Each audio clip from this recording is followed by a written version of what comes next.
Welcome to another episode of Paranormal, the New Normal.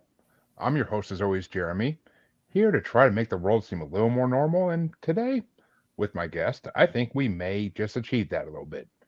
But first things first, my guest tonight is Sara Daves.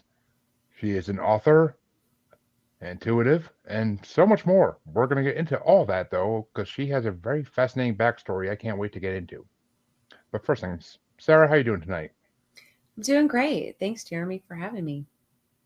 Oh, my pleasure. As soon as I saw your profile, I was like, "Ooh, I gotta have her on my show." Like, it's just one of those things. I mean, with Podmatch, I find that a lot. Not a sponsor, but you could be. Just saying. But first question I always ask everybody in this show is, what in your life got you into the paranormal slash spiritual world? Well, most would assume that that time would have been when my son passed 7 years ago. But actually, I want to say that early on in childhood, I I just began noticing things that I couldn't explain, and then I kind of explained it away with my imagination. And and then when loved ones started to cross over, uh, that's kind of the time. So I would say very early in childhood, and then in early adulthood when loved ones started to cross over, and then very much so when my son passed away, um, or crossed over rather, 7 years ago. Ooh, I'm sorry to hear that. Truly sorry to hear about that. I mean, it's heartbreaking. It really is. But Yeah. so, how did you I mean, I'll get to my second question in a minute, as always, but h- how did you recover from that? Well, so I, I, I didn't know if I would ever recover, and I don't even know that I am recovered. I'm I it's like it's not about getting over it or under it. It's really about being with it. And uh but the grief started to dissipate pretty rapidly after I had a session with a medium. And I just I wasn't looking for her. um, One introduction led to another, which led to another. And then I met this woman, and she's amazing. And we got together to see if my son, Trey is his name, would come through. And it was very obvious that he was ready to come through. So we booked a time to do that. And it was life changing for me. Which, wow, I, I mean, not to say I love that situation, but I love that. I love the idea of fate and synchronicity and all that. So that's the part that I love is that when like things seem to line up for a purpose, like in the paranormal world, that's a pure sign that something is meant to happen. It's Absolutely. happened. It's happened to me all throughout my life, and it's just I've done full episodes on this show just about fate and synchronicity, but it's just the way it goes sometimes. And that kind of leads us to my second question in a way too, though, because the second thing I ask everybody on this show is if you've had any experiences with whether it be cryptids or aliens or spirits and ghosts. Yeah. And I feel like you'd be in the latter category, but Yeah. Yeah. I mean, it's hard to say, as a kid, I didn't really know what I was dealing with, what I was experiencing. And I didn't really have too many people I could talk about it with. of course Um, not. and so I just talked it up to my wild imagination and moved on, kind of shut it down. And I believe that we all have the capacity to recognize um, loved ones who have crossed over, or really any, it's not that they go somewhere else, the energy is here. It's just in a different dimension. And so what I learned in that session with the medium, I learned a lot. My son came through and told me that death is destiny, and there's really no getting out of that, and nobody's getting out of here alive. So it's okay. um, and that he had a lot of compassion for my human condition as a mother, and having incarnating as a mother is the hardest incarnation there is. And to lose a child is the absolute, feels like the absolute worst. But this was our agreement. And he wanted to remind me of that. And as he went on, it's almost as if a light bulb came on in my brain and I started to remember. And not that I remember when we were in the afterlife and we were planning all of this. And that wasn't it. It was a different kind of knowing. It wasn't in the mind. Yeah, I kind of get that. Like, it's kind of like part of the mind that most people block out. Most people don't even use that part of the mind because it's just not something we're as humans we're accustomed to doing. Yes. So, I mean, it makes sense. And so you've always seen spirits as what you're kind of saying, right? Like you've always seen spirits, or you just kind of blocked it out because back then no one was into this type of thing and no one talked about it. Yes. And so I didn't, so the medium that I went to see, it was very clear who was coming to her as a child to talk to her. She was telling me stories about her experiences. My experiences were not like that. It was a little bit different. I would have sightings and see shadows, and people would come to me in my dreams. And so I was almost like these predictive dreams. And even like really strange stuff, like uh I would just be sitting in the room and it would spin, it felt so bizarre that I couldn't, and I had no words. I just thought something was wrong with me, and so I just shut it down. I just chalked it up to, it's my imagination. So I didn't have any more experiences with anything paranormal until my grandmother passed away in my mid 20s, or my late 20s. That's my late 20s. And she came to me in a dream and she told me some things that that I needed to tell my grandfather, and I told him, and that resonated with him. So that's how that happened. um and but I'm not, I don't, I have not recognized, I want to say I don't have the ability, because I believe everybody has the ability. I have not recognized my ability to have conversations with those who have crossed over necessarily. I'll get little things here and there. When my dad passed, I would ask of him a question, and I could hear his answer. The same thing with my grandparents, even the same thing with my son. And I get these synchronicities all the time from him, literally every day. Whether it's his birth time on the clock, or someone says something that he would say that's kind of random seemingly, right? All that kind of stuff. So in the way that my life is unfolding, I just learned as a result of understanding that life is not what it seems, that we can surrender. We can surrender and we can allow it to unfold. And it has unfolded in amazing ways as a result of, Yeah, and surrender. I'm actually a big fan of that idea, that because you're not the first person on this show to bring it up, and I never really thought about it until I did the show, that the fact that everybody has that ability, and like I was mentioning earlier, maybe it's just part of the mind that we don't use, part of the brain we don't use, that ability. I mean, because Yeah. I'd like to think I'd be able to talk to my passed on father or my passed on grandfather. Well, one of them at least. But other than that, I mean, it's just like I haven't experienced any sign that it's possible with me, but I gotta hold off the littlest bit of faith that it is possible, because I hope someday I can. I mean, it'd be great to be able to ask my dad advice still, that for dealing with life now. I mean, now that I'm actually like a full grown adult and living my own life, like it'd be great to be able to ask him advice on what he would do in situations. So, Yes. I Yes. mean, And I believe that it comes from, it's just the resting the mind, right? Not searching for, say, when you ask for a sign or something, if you search for it, it won't come, because it's always like you have to rest the mind and just know that it will come.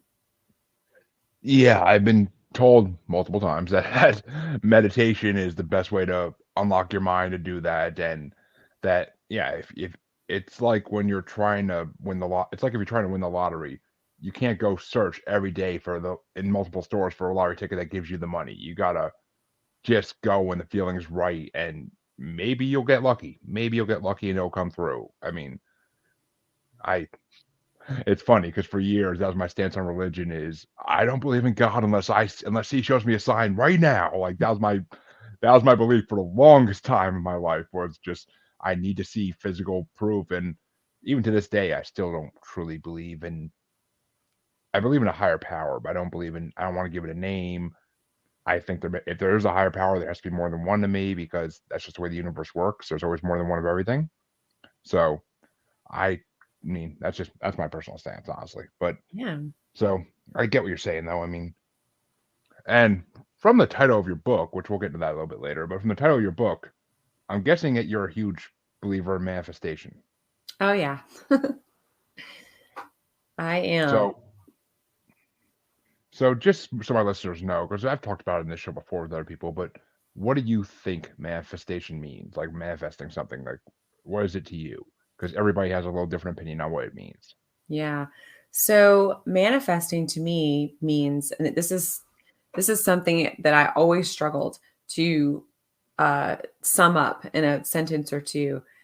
But I met another coach and she said it, and I said, "That's it." And she said, Manifesting means to reveal the presence of." So we're all walking around, living our own movie. There's what, 8 billion people on the planet now. So there's 8 billion movies running at once. And we have, our beliefs dictate what we see to be possible for us. And that really is really the main block. That's what gets in our way. So if we can just open that up, and it's really, it's just like what you say. We could have more than one higher power. We don't know. We don't know what we don't know. We don't know much. So if we can remember that we don't know much, which is the one of the wisest statements I think anyone could utter, then we're opening ourselves up to becoming curious. So it's more curiosity and less cleverness. So when we can lead with more curiosity, then we can see the possibilities. So if we believe that something isn't possible, well, then we're right, right? Because we can't see it.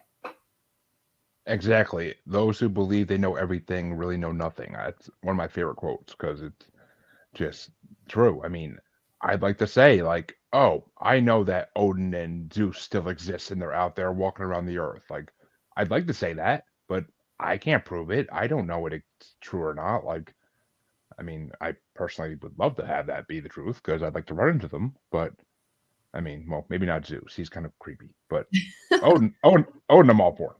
But it's just, I mean, so yeah, we don't. No one in this world. It's the same when you talk about Bigfoot or any cryptid. We don't know what we don't know. I mean, yeah, do most of us believe that Bigfoot exists? From my experience, yes, a lot of people do. I am an admin for a group that has a lot of members that believe Bigfoot exists, and Mhm. there's undeniable proof that he exists or she exists, but it's just we don't know it until we can prove it, which a lot of things in this life we won't be able to prove until long after my lifetime at least, and maybe after my kids. So Yeah. I don't I mean it's just the way it is. But now we all manifest things in our unconscious, in our dreams, of course, like that we would like to be true. But can we do it? Do you think we can do it while we're conscious, while we're awake? Like, do you think we can actually make things happen just by believing in them enough? Yeah, I do actually. And so for those who are manifesting in their dreams, if that's something that you're doing, that's pretty awesome. Um, you know, that's that's a talent all in itself. But manifesting, we're always manifesting. We're manifesting whether we like it or not. Either we're doing it consciously or unconsciously. We're always creating our reality. And that's one of the things that we really need to understand in order to step into our own power is or own our power, right? Is to know that things don't happen to us. we create everything that happens in our reality. And so when people say, well, you didn't make, your son died happened to you, I said, no, that didn't happen to me. That happened to him. Right. And if death is destiny, that's not what it's all about or where it's at. So and a lot of things have happened to me. I've had a lot of death in the family, and family who were ill, and I've had times where I didn't have a lot of money and didn't know what I was going to do. And I've had some pretty tough times in my past, and I can look back at every single one of those outside of the death, being destiny, outside of that, and I can see how I created all of it because I didn't know what was possible. And we are so conditioned to move through the world in a state of fear. And that's what we're being fed all the time through the news, through media, that we can't often see the truth. And and I can tell you, when you stop consuming media, that's like constantly throwing fear-based ideas out there, you will begin to be able to trust yourself more, and you'll know the truth. The truth just kind of shows up. And so I stopped doing that. I stopped watching the news, and then I was able to trust myself. So Ooh, I love that you brought up the news because I mean, two podcasters I used to be close to, but now have fallen out of. One, they always said that they both agreed on this fact, and I kind of like, I never thought about it, but I kind of agreed on it too because I've never been a fan of watching the news like ever. I mean, from childhood to adulthood, I never liked watching the news just because, well, one, it's pretty damn boring usually, but unless they have like a cute puppy story or something, it's usually damn boring. But I mean, it's just they used to always say, if you want to be depressed, go watch the news. Mhm. And that's the truest statement ever because the news is usually just stuff that spun around so that it makes the world seem like a horrible place to live. I mean, yeah, sure, they do the little huff segments of, like I said, cute puppies or animals being born at the zoo or something like that. But the rest of it is just depressing. And I never, since by myself, have sat down and actually watched the news because just why would I? I Well, I mean, used to, because I used to write for newspapers. And so I would oh, watch CNN around the clock. And that was before it really went to, because news is left or right. I mean, it's just yeah, the same left wing, right wing, same wings of the same bird, but I thought, well, CNN's pretty down the middle. That was like 20 years ago or something. And I would read a lot of newspapers, and then I could just see the holes. I could see the holes and the fact that we weren't being told the truth, but nobody could see it. And then I got so disgusted with it, I said no more. So it was almost like I was reading 3 newspapers a week, um, big ones, the Post, the Times, whatever. And then watching CNN almost, whenever I was home, it would be on. I'm hearing it, to no news, nothing. That was it. As soon as the Iraq war started, I said, that's it, no more, because it was so obvious to me what was going on. And I was like, if you watch the news, why don't you know this? Well, because you're not paying attention. So anyway, so I stopped doing that. And then just everything began to make more sense in life. So, I was able to I think that was the first part. Like, I was able to step out of what was considered, you know, a normal society. And it's not that I went and lived in the woods. I still, took care of my son. He went to public school, was in college, I had a full-time job and all that.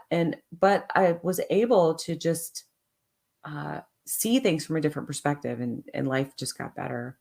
And I was able to trust myself. That's the big piece right there. It's being able to trust. We all have the answers within us until we are, but we don't know that if we're conditioned to believe otherwise, you know? exactly. I mean, you could almost say, and this is one of my favorite sayings, that you unplugged yourself from the matrix. Yeah, Which, exactly. because I mean, I don't fully believe in this theory, but there's a theory out there that we are living in a matrix of some sorts, and that everything that happens in this world is because it's programmed to happen by either a higher being or extraterrestrials. Take your pick on what the whoever's running it. Yeah. The old white guy with gray hair sitting in the room with all the cameras. But I mean, that's just I feel like, and that kind of brings me to that because you said like, well, I forget exactly how you phrased it, but I I gathered from something from what you said a couple times ago, and it was the fact that, and this is something I highly believe, is that we are destined to die the day and time we're going to die from the moment we're born. I am a huge believer that we are fated to die at a certain time Hmm. and day, and nothing we do is going to change that unless it's some leap from the gods or God or whatever. I don't think anything's going to change that. I mean, I'm a smoker. I'm not going to, I maybe I'd like to quit someday, but I just don't see a reason because it's not going to change when I die. I don't think. I don't think smoking. I don't think drinking. I don't think any of that's going to change when you die.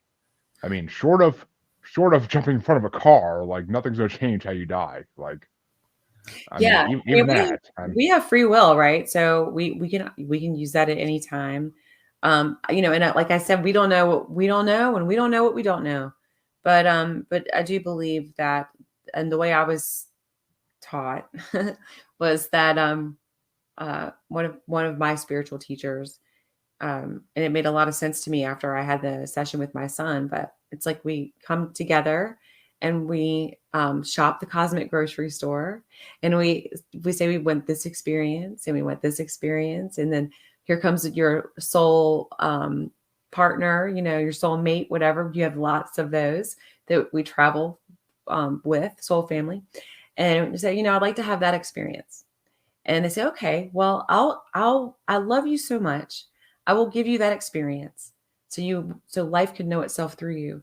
And because I love you so much, I'm going to have to go through a lot in order to give that to you in human form. So I'm going to suffer, but for you, I'll do it. Right. And that's kind of the conversation. And that feels true, right? It feels true, especially after what I heard my son say to me. He's like, we've been doing this is not our first lifetime together. We've been doing this for many lifetimes. And I mean, I told him that when he was 10 years old. I told him that. And so for him to turn around and say the exact same thing to me after he's crossed over 13 years later, it was an amazing thing. And he said, you thought it was going to be me. He's saying that this through the medium. You thought it was going to be me who was going to implement like change in the world because of everything that's happened to me. He said, but it was always supposed to be you. He said, so I understand that you're grieving. So, and I'm sorry, but mom, pull it together. He's like, we have work to do. so, so it just woke me up. I mean, it woke me up. Okay, one, that almost brought a tear to my eye. Two, that is so prophetically deep that it's just forget about it. Like, mm, wow, I can't even explain all the emotions that are going through my head right now, but it's just wow. I almost need a moment to like collect myself here, but it's that's so deep. That's so deep, and it's just. I mean, I've heard it before, and I've always believed it. Like, our best friend in our current life may have been our brother or our sister or our aunt or uncle in a previous life. Like, it's a. Oh, I mean, let me ask you this: do you believe in reincarnation? Which I think I know your answer, but I gotta hear you say it anyway. I do. When I was a little girl, I knew that I remembered a past life, actually. And I was certain of it. And my mother, she remembers two of her past lives. She's certain of it. So, Oh my! Oh! See, I don't know if you saw my face when you said that. Like, it literally was just like, wait, what did you say that? Like, because I've yet to have someone on my show who actually remembers their past life besides those who do past life regression therapy and stuff like that. But which it's funny because I was actually supposed to have a previous guest on my show was supposed to give me a past life reading a couple months ago, but she had a family emergency and we never got around to rescheduling it, which really just emphasizes to me I need to reschedule that because Yeah. that is something that interests me to no end. Like, I want to know what my past lives were. Like, Hmm. because I mean, this show has helped me find my purpose in life a little bit, but I Yeah. want to know why the hell I'm on Earth. What is my purpose in this life? Like, I mean, yes, I'm a stepfather, I'm a husband and dog father, I guess. But other than that, like, I really just don't know like why I'm on this spinning ball in space trying to figure like I'm trying to figure out why I'm here still. Yeah. Like, A lot of us are, it's like I didn't know what in the world I was doing here. And as a parent, that it's like, it we and I'm not saying I'm not a father, so I can't speak for fathers, right? But I can oh, say for it's me, for mom, yeah. It's similar. It has to be. It must be. But I on some level, I think it's a more visceral, right? For the woman who burst the baby, right? So it's like we just like give everything, every ounce of our being to a child, right? And we kind of lose ourselves in it, but we gladly do it because what else are we going to do? We love our children. And then that's why a lot of people don't know what to do when their kids go off. It's like the empty nest syndrome and all that stuff. And so I've worked with a lot of women who have found themselves there. But yeah, so we get caught up in all of these. And who says that's not part of our purpose? Who says that's not teaching us to get where we need to be? But we all do have a purpose here. And it's not so easy to find. We are not uh, supported in understanding what that is as children. We don't get to learn that. We get to learn what the government dictates that we learn, that is still the same thing and taught in the same way that it was uh, to prepare people to participate in the Industrial Revolution. So we're way behind in that regard. oh, you just hit so many things I want to talk about. But and it's funny because I just did a conspiracy bracket on this show back in November because thankful for conspiracies. It's a it was a good episode. It was very funny. But and one of the conspiracies on the bracket was false history Oh yeah. because I'm a big proponent that we've been taught a false history about a lot of things in the world in this. I mean, especially in this country, like a lot of stuff. I mean, well, it's not just this country though. It's because No. I have friends in Canada. I have fellow podcasters in Canada I've talked to about it too, and like, well, I mean, they weren't taught their full history either because, I mean, look at all the Native Canadian mass burial graves they just found in the last few years and whatnot. So, I Mhm. mean, the government likes to hide stuff. I mean, they didn't admit they knew about UFOs until COVID because they wanted to distract from COVID, which didn't work. Which didn't work. People still were only about COVID. They didn't care about the UFO thing. Yeah, I know. It's like And we need that. I mean, yeah, it's I, exactly. I said on a podcast the other night, actually, I'm like, yeah, they'll admit the next pandemic, the government will admit that they know about Bigfoot. Just wait. Wait, so actually we do know a little something, right?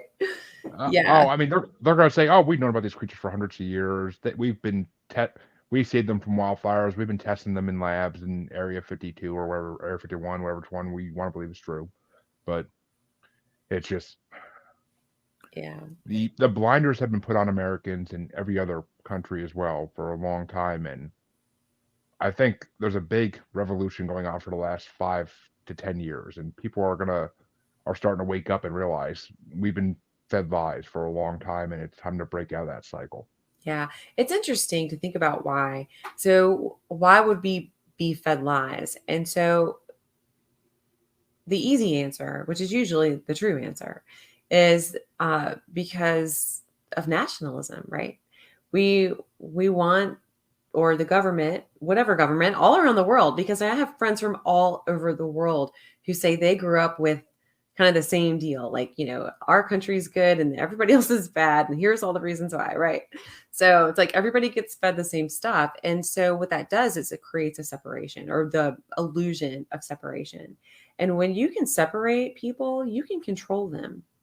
And that's why I teach the conflict resolution work because the truth. of our reality is connection, right? We're all connected. We're not separate. And uh, so that's the illusion. And I think that's the reason why we get fed the misinformation. I mean, well, like you said, the most obvious answer is usually the right answer, and that's why. I mean, you said it. I mean, you said it. It's just because they want to be able to. It's the same reason we make kids at all the assemblies and all the things going on in town. Oh, we're going to sing the national anthem with the choir today. We're going to sing songs about America, the Star Spangled Banner, and all that because we need to make America look great and that like everybody in America loves America. Well, it's not the 1950s anymore. We're not in that mindset anymore. We Right. can't be. I mean, Yeah, I even mean, in the 1950s, we shouldn't have been. But the world is much smaller than it used to be. So we kind of get it now. But so if you think about, well, I don't remember if I said this, but the purpose behind it, the purpose behind the separation is you can control a group of people by dividing and them and then conquering them, right? So it's divide and conquer. If we all stood together, right, then that wouldn't happen. And so you think about all the different ways that we have, all the different reasons to dislike each other. there's so many, there's so many reasons that we're given through the media to dislike one another and to think I that mean, we're different than anybody else. And it's not true. it's the tactics that dictators have used for hundreds of years, just on a lesser scale. Yeah. I mean, Hitler was doing the same thing. Stalin was doing the same thing. Just they did it in a way too large a scale, and it eventually led to their downfall because of it. But America's been doing it for a long time, just on a smaller scale, where it's like anytime anything happens, oh, we need to increase the nationality, so we're gonna make America look great again. Like it's Yeah. And I mean, think of it, we have barbecue. two political parties too. It's like that's a real easy divide and conquer tactic. Hmm. I mean, yeah, there are the smaller parties like the Green Party and whatnot that people there are certain people that love those parties and they want one of those candidates to win, but those candidates never get more than like 10% of the vote ever. It's Right. just I Yeah. mean, my parents loved Bob Dole, like actually, yeah, wait a minute, no, not Bob Dole. The guy with the ears, I can't think of his name, but I can't remember his name. I can see him. I've he dumped all he of that information. It's like, boop, it's out of my yeah, brain. But I he remember that guy. Yeah. he was big in the late 90s when Clinton was running, but Mhm. like my parents loved his ideas for the country. They loved everything he said, which I mean, who knows how much of that would have been upheld if he actually won anything. But it's just he didn't ever make it anywhere because it's a two-party system, and anybody that tries to get in any other party is not going to make it far. I mean, it's because we are programmed since the country was founded that these are the two parties. You're either on this side or you're on this side. If you're not on these sides, then it's rabble rabble rabble rabble like the rabble rabble of South Park does it best. Like when they talk about it, it's just amazing like how blind this country was for so long, and people are finally waking up. I mean, to be woke is a new thing, and people Yeah. are finally waking up. It's sad it took so long, and it's sad that people bought into it for so long. They should have seen it back in the 40s and 50s when the news first started. But everybody back then, oh, we have an enemy. It's Russia. So for 40 years, this common enemy is going to be the reason that we're all Americans. Like Yeah. War it's used to be a very good way to make money for governments. you know, so oh, it's war is like, I mean, it's amazing. Anytime there's a depression of any kind or a recession of any kind, oh, well, you got a new battle to go fight.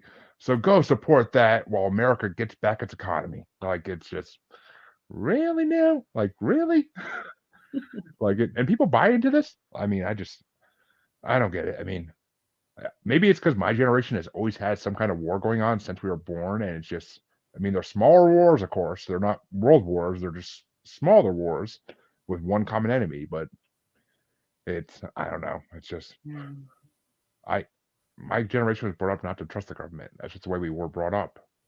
I yeah. mean, it's a good thing, but it's also leading down a road that I am kind of scared for my kids. Like that's the way it's leading. But Well, I think that we'll be okay. I really do. I have faith in the goodness of people. I really do. see, See, this episode didn't release yet, but by the time this episode releases, that one will release. And it was with she's a psychic medium, I believe, if I'm not mistaken. And she had a prediction for 2023, and it was kind of grim. I'm not gonna lie, it was kind of grim, and I'm like, I told her straight up, I'm like, I hope you're not right, but I kind of fear you are. Yeah. Like, Sometimes stress is necessary in order to create change, right? And so we can look at it as negative, or we can look at it as an opportunity. You see, that's mm, the manifesting piece right there. So we I can mean, we can look at it either she, way. I mean, she didn't say anything like, "Oh, there's gonna be an A bomb dropped on America," like nothing like that. But it was more along the lines of people are going to start being in smaller communities all around the world. We're going to go back to bartering instead of having a money system, like that type of stuff. And I mean, that was our prediction for like the next few years, not just 2023, but the next few years, that we're going to go back to the old way the world used to be, where people are more community based instead of nation based, and that we barter with things instead of just having dollars that don't really represent anything other than a system the government made up to spend things. Right. Which, Yeah, I I mean, definitely think that the Fed is like doing something major. Um, yeah. I I mean, won't talk about it. I'm not ready for that all that for my years of yeah, I mean, you know. it's But a grim topic. It is, but I no, mean, I hear you. I mean, I hope she's wrong, honestly, because I'm not that handy of a person. I can't fix things, so I kind of need like these systems in place for people where repairmen will come to your house and fix something for money. Like I kind of need that because I'm not a handyman at all.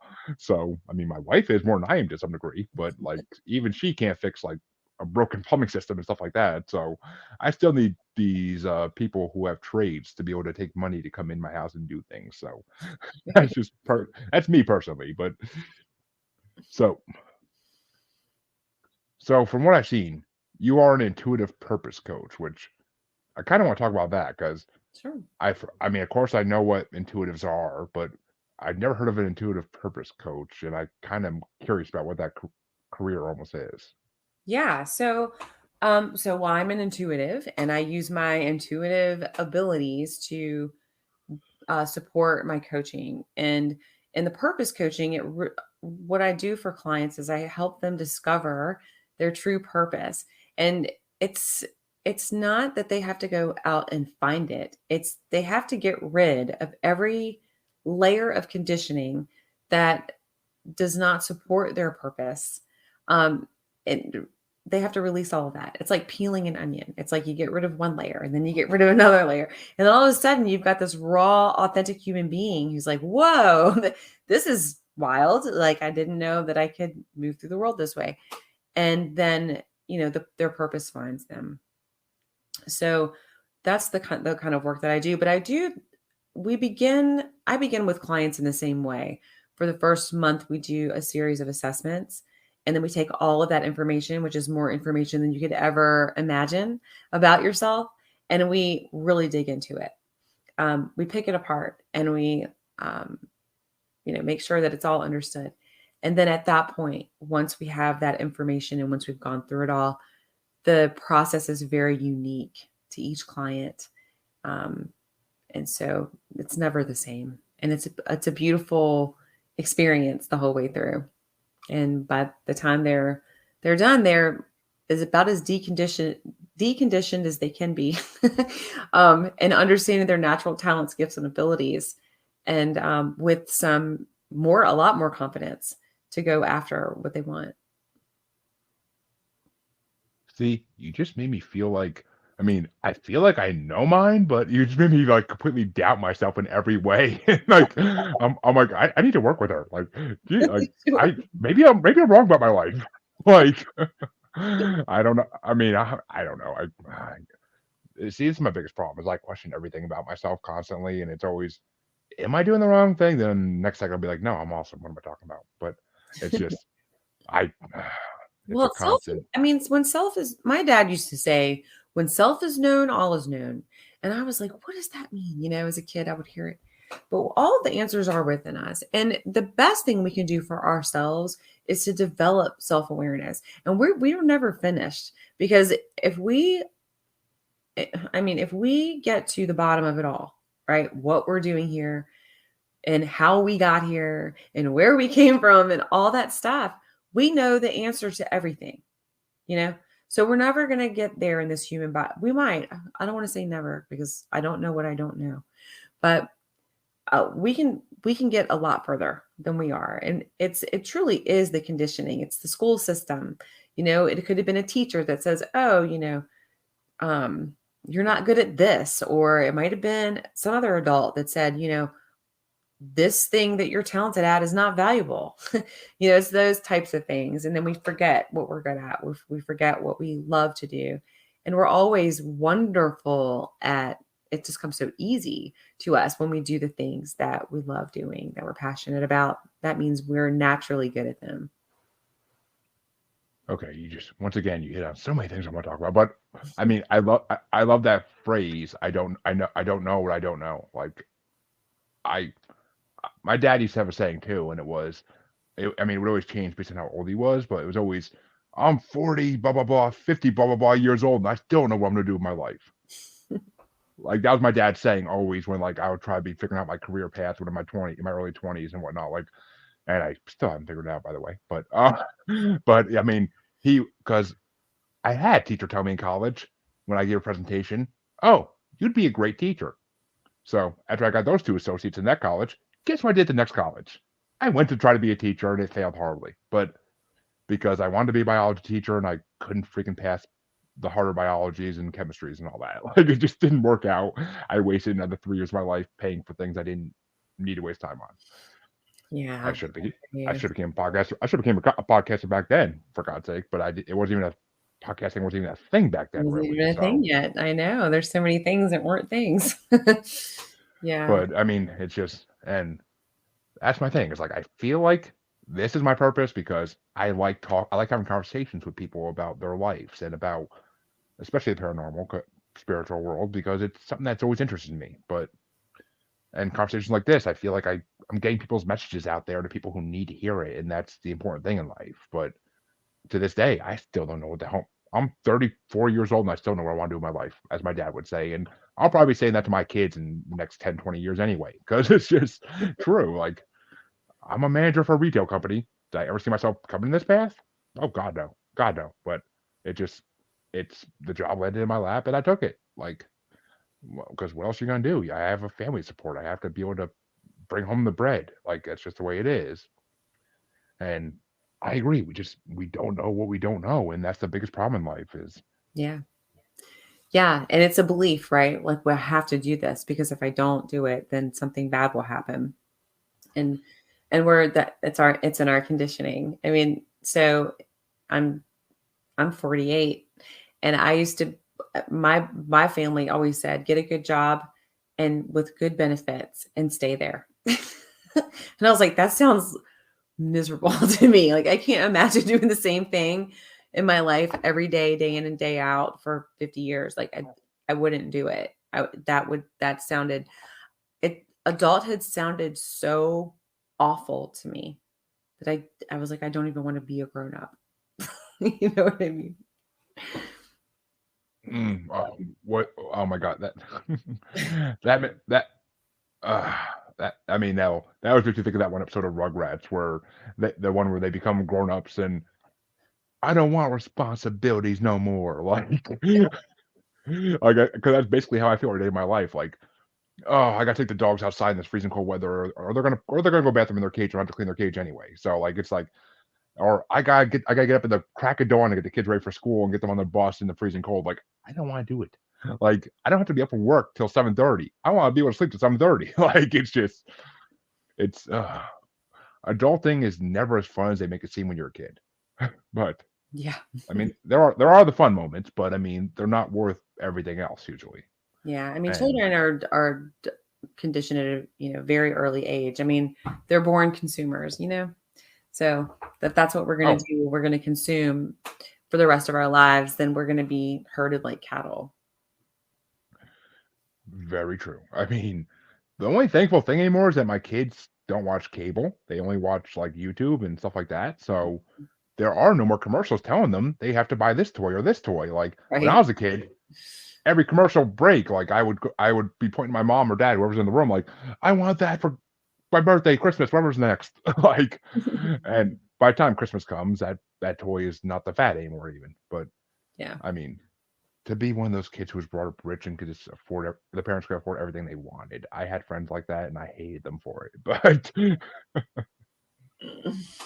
Yeah. But but yeah, I mean, and I believe you're right about what you said a couple minutes ago that we always are learning. We're always learning something new about ourselves because I am known, I mean, in the podcast community, in my personal life, in every facet of my life, except my work life, because I kind of put a censor on that. But I'm known for speaking my mind to the fullest, even if it's something I shouldn't say or that other people don't like me saying.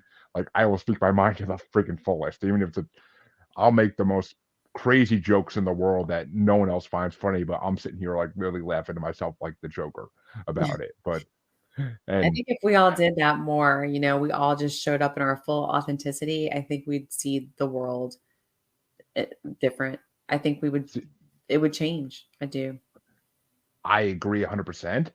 Other people don't though, because I've actually been like I've been on podcasts and these people will not work with me again because of jokes I made and whatnot. And it's like I'm just being me. How are you gonna get mad at me for being me? Like it's not like I'm out there promoting hate speech or anything. I'm just making a joke. Like, but people these days are so I always say like the greats like George Carlin, the guy that wore the leather jacket and said "Ayo" all the time. I forget the hell his name is always, but like these people wouldn't survive through those comedians these days. Like if those comedians were still alive, they'd be yelling at audiences nowadays because it's like people are too sensitive nowadays. Like the world's turning into people who flip out over every little thing you could say. Like it's just I'm not out there like pulling a Michael Richards or anything like that. It's just jokes that hurt nobody. Jokes that hurt literally nobody, but it's the end of the world these days, and I can't stand it. Like I can't stand how sensitive people are these days. I mean, the Karens of the world, or I forget what the male version of that's called nowadays, but yeah, I want to say Jeffries, but I'm not sure about that. But it's Yeah. it's I Well, mean I I think mean that it I has a don't know. lot to do with the trigger, like the word trigger, right? It's become a buzzword. Yes, And nobody wants to trigger somebody else, and being triggered is bad, but actually it's not bad. If you're being triggered, that's your clue right there that there's something within that needs to be worked on. And no one can make you feel any kind of way. No one can. That is exactly. fully our responsibility.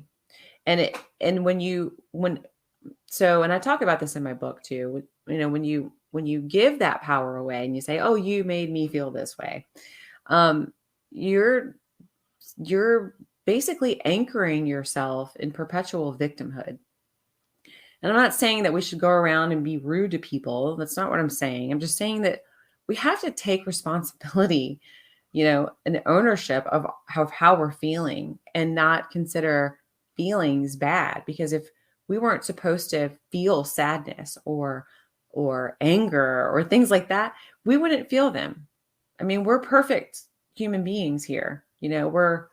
We we have the ability to experience the full range of emotions that we understand. And if we weren't supposed to experience them, we wouldn't. Exactly. Thank you. You just said so many things I agree with. Like, oh, like, I mean, I played it off for the longest time. Like, I have no emotions. Like, my mom even says, like, my mom said for the longest time, like, you have no emotional base. Like, you have no emotions. Like, nothing makes you cry. I mean, yes, I go to funerals and I'll shed a tear, but it's not because I don't feel bad about that person not being around anymore. It's just because it goes back to my death being fate thing. Like, you die when you're supposed to die. I mean, I'm sorry, but that's how I look at the world, and I'm not going to cry over something that's supposed to happen.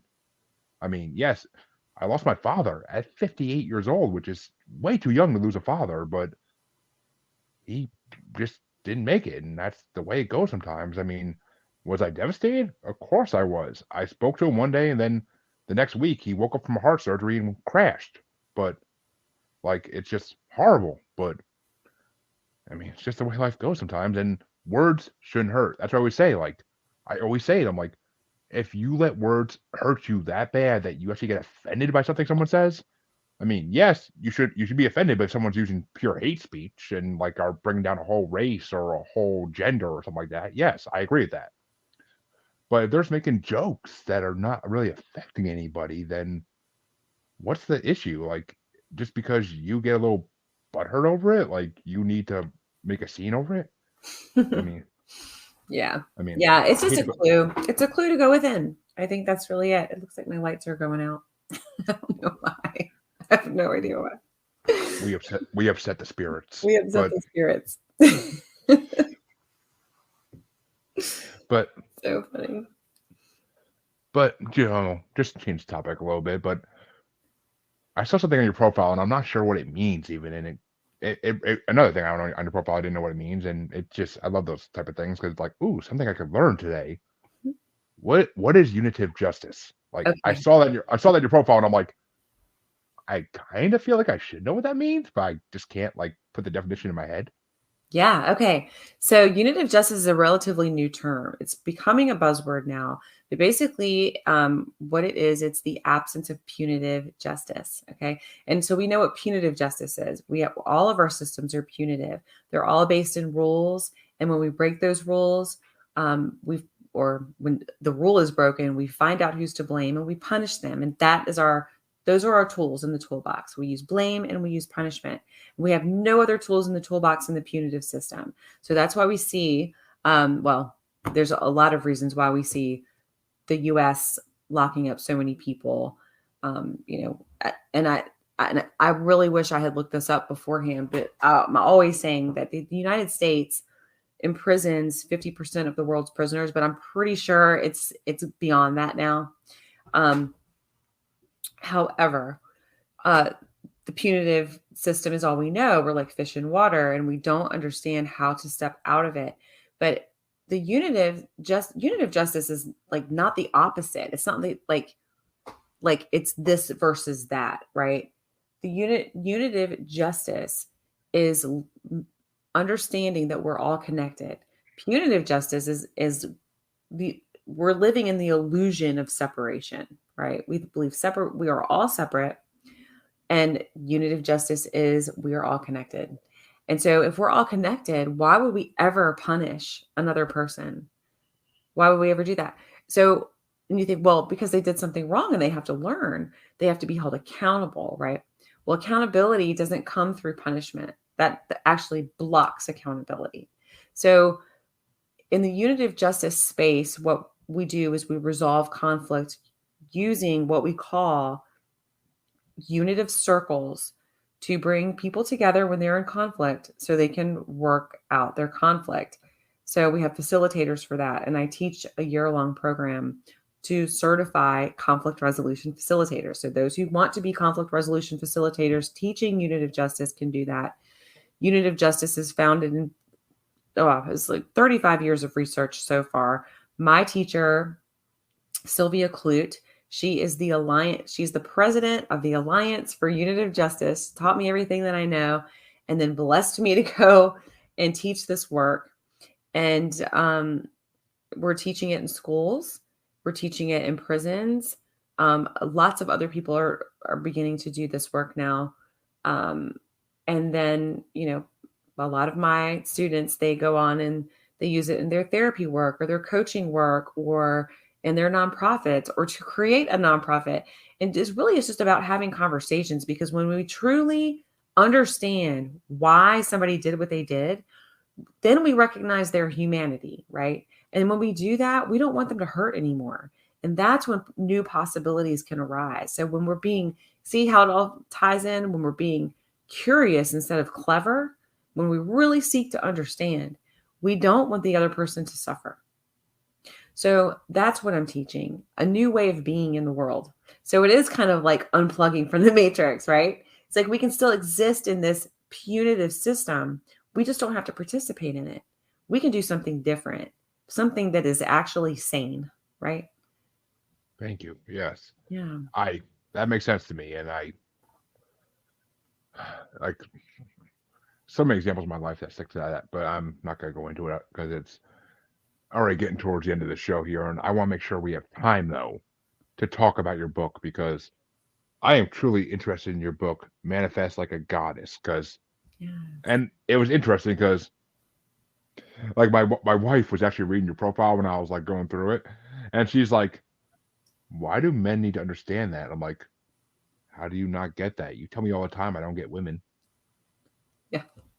It's a perfect book for men to understand women. Now, it doesn't crack the code on women. And the reason why is because we're a magical mystery and we are not meant to be fully understood. Okay. So, Like unicorns, yes. like unicorns, yes, absolutely. But manifest like a goddess is really about conscious manifesting. It's about understanding that we are manifesting whether we like it or not. And we can do it consciously or unconsciously. So we can create our reality on purpose or we can do it by accident. And so it is for men too. And it's not just all about women, but so everyone can use this tool. It's really what it's truly is it's tapping into the feminine essence, which is the seat of creativity. And we have been taught over centuries that the feminine essence or energy um, is not valuable, right? We show up in the corporate world and we all wear our suits and we sit and we compete and we act very masculine, and that's not the way of I'm not saying for all women, but if you know your partner is of the opposite sex and you're a woman, you probably lead with your feminine energy, and we haven't been taught how to do that. So that's why it's for women, but it's also for men. Courageous men is what it says on the back, who really want to understand how we got here in the first place. Like we do have kind of this dynamic between the masculine and feminine that isn't exactly healthy, and we could change it if we understand how we got here. That's how we can change anything. We understand how we got here, and then we can do something different. But it's actually based on a program that I run. So all of the chapters are based on the modules of the different in my program. So it starts from the beginning and it talks about the feminine essence and moves into how you can create the life you want, really. See, right? You said something right there that made me think of the old quote: "You either learn history or you're doomed to repeat it." That's right. And if men don't learn how to treat women better, which I'm not gonna lie, I'm a prime example of a man who needs to learn how to understand women better and understand femininity better. Because I mean, I always say I was born about 5 decades too late. Like I would have been so much better off in like the 50s and 60s because the way my mind works, it would have locked me in a better place. Like, I'll tell you this. And so it's not really about, well, okay, I can't speak for men because I'm not one, but I can tell I'm a woman and I can speak for women. And it's really about women treating men better. And, okay, and now I you speak my interest. now, and that's what I'm talking about in the book too, because when we're overusing our masculine energy, we don't leave the space for, our men to show up for us. And To then be men, that's yeah. that's disrespectful and emasculating, you know? So, but we're taught that we're supposed to do everything. We're taught that. And so we don't even know that we're disrespecting men. We have no idea. While we're in our masculine energy, it's like okay, it's like, do you like being told what to do? No. I know. Do I you know. do you like it when somebody asks you for help and then tells you how to do it? Man, it's a pet peeve of mine, actually.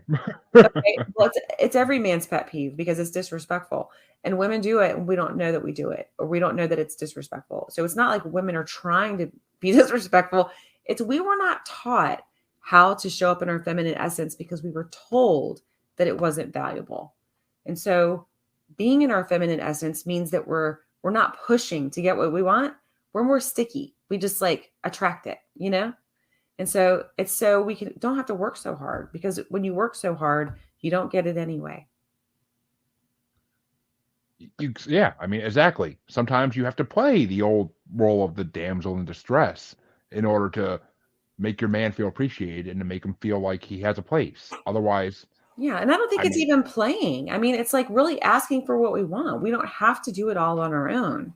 We're taught, I mean, our life would be a lot easier if we just settled into our feminine energy. You know, we wouldn't be so exhausted. We wouldn't be so resentful. You know, it's that kind of stuff. okay, you need to talk to my wife, like God, but but no, I mean it's just like, I mean it's true. A lot of I've dated a lot. I mean I haven't dated in the last 5 years because I've been with the same person since then. But before that, I dated, and it's like I just never felt like the women I was dating needed me in their life, and that was part of the issue because it's like I can do bad all by myself type of thing. Like I don't need a man to be there to support me and stand up for me. Like it's just you're just there because I'm supposed to meet a man and date him. Like that's why you're there. It's not, or it's not like I need you. And it's kind of like, then why am I here? Like it makes a man think, like, do I really need to be around this? Like this is negative as hell. Like I need to go find someone who needs me in their life and wants me in their life. I mean, Yeah. which I mean, it's a whole nother. I mean, I don't know. I don't want to. Well, all right. I'm gonna go here one because it's the end of the episode, but like that feminine energy, like whatever happened to women who use their sexual prowess to get what they want? Like it doesn't happen Oh, anymore. because we were taught that that was that really immoral and gross. We're taught that sex is gross. What a strange thing. I mean, hey, we wouldn't be here if it weren't for sex. Why is it gross? So I don't know. Women who use their sensual energy, that are judged so horribly that they just shut down. So it's conditioning. It's like we have to peel the layers of our conditioning because the way we operate in life is actually insane. It's the insanity of humanity. Like I mean, I don't think that there should be gender roles necessarily, but to some degree, there should be slightly. I mean, because like I don't expect a woman by any means to stay in the kitchen all day and cook for me and just have kids. Like that's not life. Like that's not what a Yeah, woman's job is. right. But like when I married my wife, I kind of expected certain things out of life. Like I mean, like I don't need her complaining, "Oh, I cook dinner every night." Because you're a great cook, sweetie, and that's why I like it. Like if you were a bad cook, trust me, I wouldn't expect it. But you're a great cook and you cook better than I ever could. So, and I went to school for culinary for God's sake. So that's saying something. But Yeah.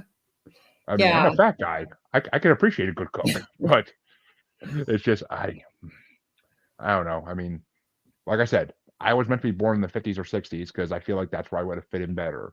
I grew up watching I Dream of Jeannie and Bewitched and all those classic TV shows that show like that lifestyle from the 50s.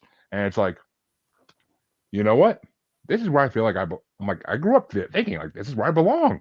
Like, I would love to have a job where I could come home with my wife every day and just have dinner on the table, put the kids to bed, and then go in the bed and have some fun. Why not? I mean, I don't want to be. I mean, I idolize Archie Bunker, but I don't want to be him. Like, I don't want to be that type of person. But it's just, I mean, Daryl from I Dream of Genie, like that life's almost perfect. Minus the, I mean, yeah, the genie part's impossible, but well, maybe it may Maybe. We exist. don't know It what we may, don't know. exactly. I mean, jinn have existed in Middle Eastern culture for since the beginning of time, so who knows? But Yeah. And so when I'm talking about this, I'm not really talking about gender roles necessarily because we have, we are so diverse these days. So, I don't want to put anybody in a box or plug them in a hole or whatever the term is. All I'm simply saying is that we have devalued the feminine essence for so long that women have also devalued it. And you can't devalue part of yourself and love yourself. And if you don't love yourself, how are you going to show up for anybody else? You know?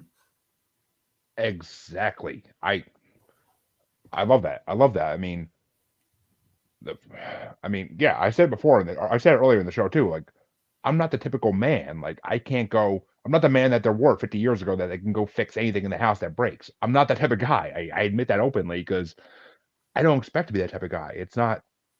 I mean, yeah, it's a gender role type of thing, but I don't expect to be it because my father wasn't that way. He couldn't fix shit, and like that's why I can't fix shit because he didn't teach me how to do anything like that.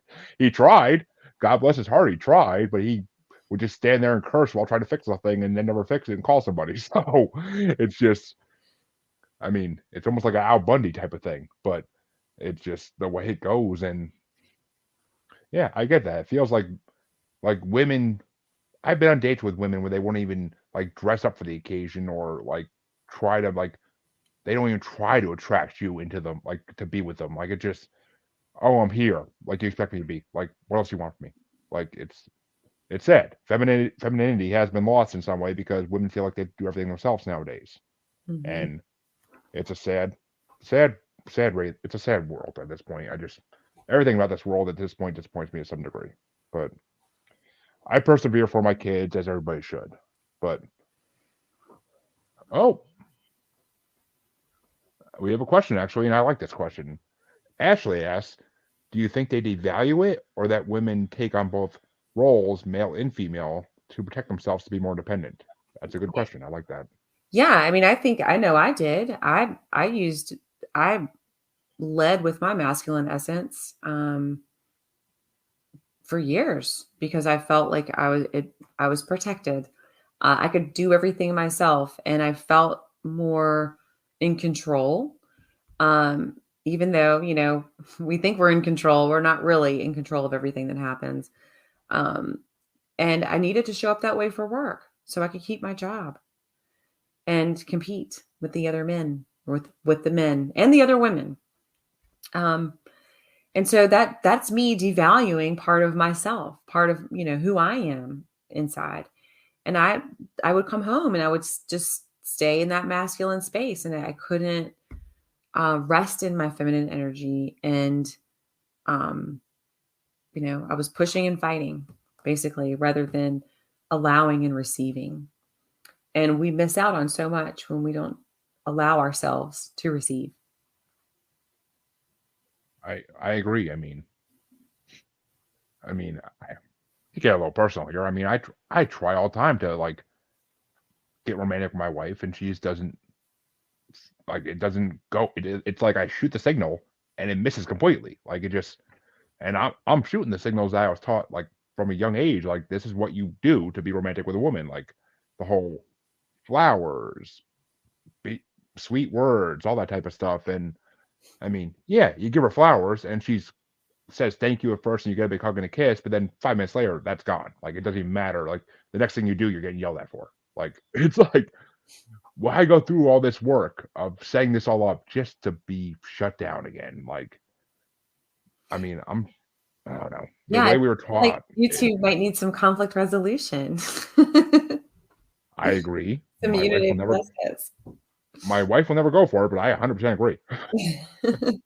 Because she doesn't think we need anybody on the outside. She thinks we can work through it on our own. I'm like, obviously it's not happening, so we kind of should get some outside influence. But marriage counseling is just a waste of money, in my opinion, because they're just there to, depending on who you're talking to, they're going to side with one side or the other the whole time anyway. So Yeah. Yeah, that's true. And I've had that experience as well. And they really don't. I thought they knew what they were doing just because they had a degree, but they don't. Not in my experience, did they? So, I just did my own research, and you can actually do your own research. But it's like what you're explaining is pretty typical, right? It's a pretty typical problem in relationships, and it can be overcome. But yeah, just, but conflict resolution is needed. I agree, but my wife will never go for it because she doesn't trust. She's had bad history with therapists. She doesn't trust anybody now, like for advice on that type of stuff. So it's just, yeah. I Yeah. try. I'm trying to find a way through it. But why don't you tell the listeners where they can find your book, where they can find you? Just promote yourself to the fullest. Okay. All right. So you can find my book, Manifest Like a Goddess, on Amazon. It's there. And it's also on Barnes and Noble's website. And I believe there's some other places you can find it too, but I don't know what they are right now. And then if you're interested in working with me, uh, do call me soon or come to my website soon because I'm getting ready to go to Uganda for a year and teach conflict resolution. And I have Ooh. about 2 or 3 more months that I can take on purpose coach clients. So, but you can find me at my website, saradaves.com. And on social, you can just type in Sara Daves and find me there too. Which I will, of course, put that website right into the description of this podcast as well, so that everybody can just click on a link or copy paste it. Love. And Thanks. Uganda, oof! And when you come back, we might have to have another episode to see what happened there and what you learned there and what people learn, what's like over there, because that's a completely different culture, that's a completely different society. Like, Mhm. I'm curious on that. Yeah, I it's a mean, beautiful unfolding that I didn't ask for, and I just let it happen, and it's now happened. And yeah, it's a whole different. It is divinely guided. We'll put it that way, and I have my son to thank for it. So well, like I said earlier, fate and synchronicity, things happen for a reason in this world. that's right. That's So, very true. but definitely reach out to me when you get back in a year or so and let me, and I definitely would be interested in talking about what happened over there, because Cool. I would love to break that story. Jeez. Yeah. But I want to thank you for coming on today, Sarah. It has been a truly fascinating hour and 15 minutes, almost. Like, it flew by. Like, I didn't even, sometimes with these shows, it's like I'm watching the clock to make sure I hit an hour. On this one, I didn't even have to. It just flew. But so many different Yeah. topics. It's incredible. It's truly, truly incredible. But all Yeah. my listeners know you can find me at Paranormal Normal / Maniacal Music Musings Podcasts with the S group on Facebook. You can find me on Twitter and the Gram as at Juggalo Bastard. You can find me on TikTok as Juggalo Bastard Podcasts. And you could find me on YouTube as Paranormal Normal. All my episodes are uploaded there. The same day they release in podcasts, they release on video on YouTube, so you can look at our beautiful faces as we talk. So, but thank you, Sarah. This has been a truly fascinating episode. And it's been on the normal side more than the paranormal side, but I actually, I don't know. Part of me loves these episodes. I can't explain it. Like, Yeah. Thank when you you. start a when you start a podcast expecting to talk about Bigfoot every episode, but then it just gets into different realms, it's like a pleasant surprise, and I feel like fate wants it to be that way almost. Yeah. But thank Absolutely. thank thank you, Sarah, for coming on, and thank you, listeners, for listening and watchers for watching. For all my listeners, I will be back in half a week. Have a good day, everybody.